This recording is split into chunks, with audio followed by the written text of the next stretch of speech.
Okay, so this story comes from Lauren Victoria Burke at The Root. And so, after all the criticism around not having a plan or specific demands, Black millennial activists landed on Capitol Hill Wednesday morning to further the work laid out clearly in the Vision for Black Lives, a detailed plan of action created in collaboration with multiple social justice organizations and community advocacy groups.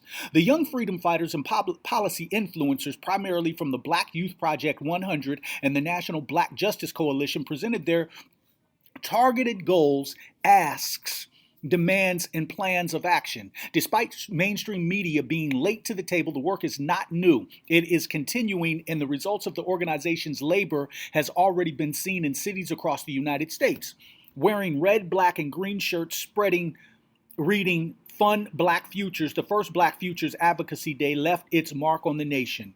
BYP 100 and the NBJC advocated for justice policy and budget discussions that would change life outcomes for African Americans.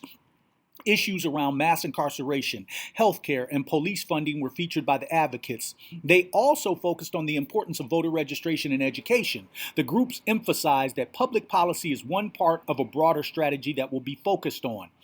BYP 100 National Director Charlene Carruthers and National Public Policy Chair Janae Bonsu led the group of about 30 young activists on Capitol Hill. They were also joined by members of the National Black Justice Coalition. Over the past year, this movement has been working to translate our lived experience and collective needs into concrete policy proposals, Bonsu said of BYP 100's advocacy efforts. The advocacy activity on Capitol Hill has been in the planning for over a year. Today has been an amazing day. We came here because we know there is no permanent lobby for Black people in America, Carruthers said. We understand that citizenship for Black people in America has always been tenuous and unguaranteed for our folks. We have a strategy that includes protesting and direct action and massive civil disobedience. We believe we can determine what the public policy process looks like, she added at a press conference on Capitol Hill. BYP 100's members came to Washington, D.C. from Philadelphia, San Francisco, New Orleans, Chicago, and Durham, North Carolina. What we believe in fundamentally is that our government has misplaced priorities, that our government is investing in policing and prisons and punitive measures and filling the pockets of corporations while our communities continue to be divested from and poorly invested in, Carruthers also said. A cornerstone principle of the group is to defund police departments and redirect that funding to communities. We are very clear that police departments and law enforcement agencies on every level must be defunded, and those dollars go into mental health services for our communities and quality education, Carruthers said. Absolutely. The activists met with staff House Democratic leader Nancy Pelosi, Rep. Danny Davis, and Senators Dick Durbin and Mark Kirk. They also met with Rep. Bobby Scott for over an hour in a session broadcast on Facebook Live and with Senator Cory Booker. The U.S.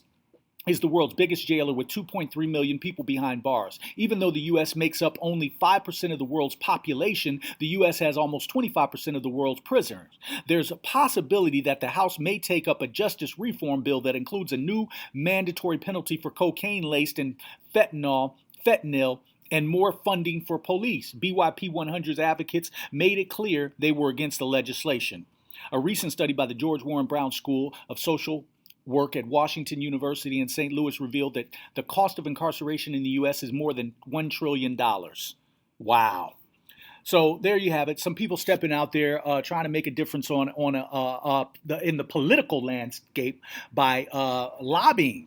And I support the move. I say this war is going to be fought on all fronts. It's not just going to be fought on the lobby front, but we do need lobbyists. We do need people who are going to push an agenda, push a policy that defunds police, reinvest that money back into the community. We know that we need this. We also know that the brothers and sisters who are working on the ground level, doing what they're doing, are just as important. The brothers who are marching in the streets are just as important. And the brothers who are behind the scenes, such as All Black National Convention, ABNC, hashtag ABNC, brothers like Dr. Boyce Watkins, Andre Hatchett, Yarima Karama, we are all, doing our part. So As long as everybody's doing their part and has some skin in the game, so to speak, then it should be a successful outcome. We just have to know that there is a sacrifice that comes with this, and some of that sacrifice is time, some of the sacrifice is lives. So with that said, if you'd like more news updates or information, please subscribe to @yourblackworld.net. My name is Yurima Karama at Your Black World News.